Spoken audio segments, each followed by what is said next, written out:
Texas, recognized. Thank the chairman. Thank you, Director Wray, for appearing. Brian Auten was one of the FBI intelligence analysts who interviewed Igor Danchenko, the principal source of the Steele dossier, in January 2017, correct? I believe that's in the Durham report. And Danchenko explained that the dossier allegations were BS, yet the FBI did not reveal that to the FISA court. Instead, the FBI continued to use those allegations in 2 more sworn FISA applications about President Trump and Putin, correct? Well, again, I want to let Mr. Durham's report speak for itself. Okay, but as director of the FBI, those are the facts of the FBI under your watch. The FBI conducted... No, sir, I'm sorry. It's important. Not under my watch. Those are the facts. I'm getting to the part under your watch. Okay. The FBI conducted an internal investigation of Auten and sought to suspend him, but Auten appealed, correct? I can't discuss a specific pending personnel matter. Okay, well, according to recent reports, those are the facts. Nevertheless, in 2020, after Senators Grassley and Johnson highlighted evidence of potential financial crimes and corruption against the Biden family, the FBI assigned Auten to compile an assessment which was used to characterize the Biden revelations as Russian disinformation. The evidence Grassley and Johnson had collected were mostly financial records and could easily have been corroborated as authentic. And by then, the FBI had the Hunter laptop in its possession for over a year, so it knew the lucrative payments of the Bidens from corrupt and anti-American regimes were authentic. How on earth did the FBI empower an agent under investigation for potentially corrupt performance and abuse of FISA in one politically fraught investigation, a Democrat operative-driven case against President Trump, to play a key role and to undermine a second politically fraught investigation, a case against the Bidens? How's that possible? How can you allow that to occur in the Federal Bureau of Investigation, as my colleagues on the other side of the aisle say, the elite law enforcement agency of the United States? How does that occur? I can't, at the moment, discuss a pending personnel matter. I can tell you that every employee who in any way touched the Crossfire Hurricane matter has been referred to our Office of Professional Responsibility, our disciplinary arm. Are you concerned about this activity by the FBI and what was communicated to the FISA court? Does that concern you as the director of the FBI?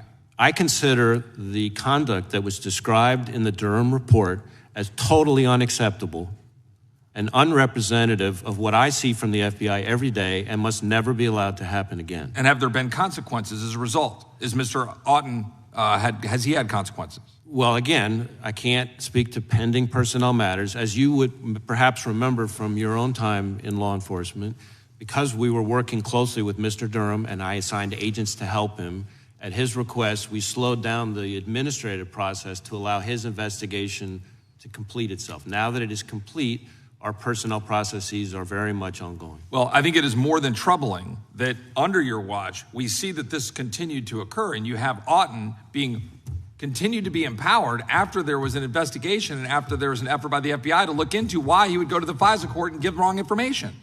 I mean, the issue here has been wrapped up in a cloud of politics, but the fact is the American people deserve to know how the FISA court is being abused and how it's being abused against the former president and against them. In light of the reports that we saw Mr. Johnson from Louisiana put forward, that was in a court filing, in a court report. I want to move on to another topic.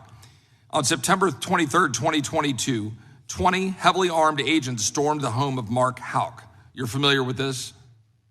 I'm familiar with the Houck case a little bit, yes. And this was after Mr. Houck's lawyer reached out and said he would appear voluntarily because the incident in question occurred almost in a year earlier in October of 2021, so a year earlier.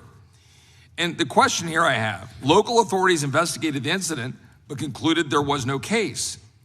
After the jury met for roughly an hour, Houck was acquitted. How on earth did Mark Houck end up having the FBI send several armed agents along with local authorities to arrest him at gunpoint? And do you approve it? Did you approve of that? Well, let me start where you ended. Decisions about the manner of an arrest are not something that the FBI director approves. I defer to and rely on the judgment of the experienced career agents on the ground who have both the most intimate understanding of the facts and of the training experience to decide how best to effectuate an arrest. Do you know who did order it? And my understanding is that that arrest was conducted in our Philadelphia division by career agents with a combined 40 years of FBI experience. Do you approve of the raid now in retrospect?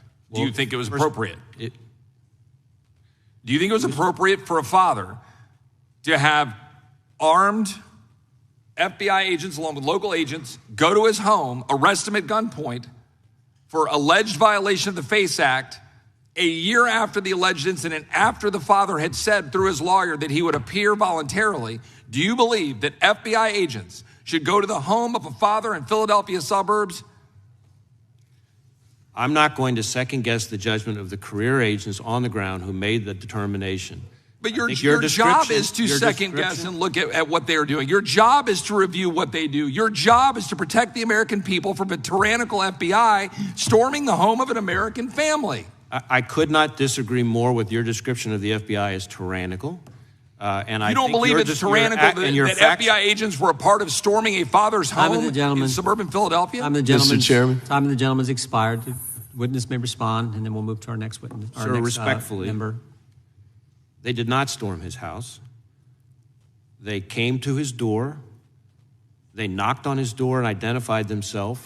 They asked him to exit. He did without incident. Whenever our agents, well, not at gunpoint, whenever our agents conduct an arrest, they're armed. Our agents are armed virtually all the time, as you may remember from your own experience as a prosecutor. The gentleman yields back. The ranking member has a unanimous consent request. I ask unanimous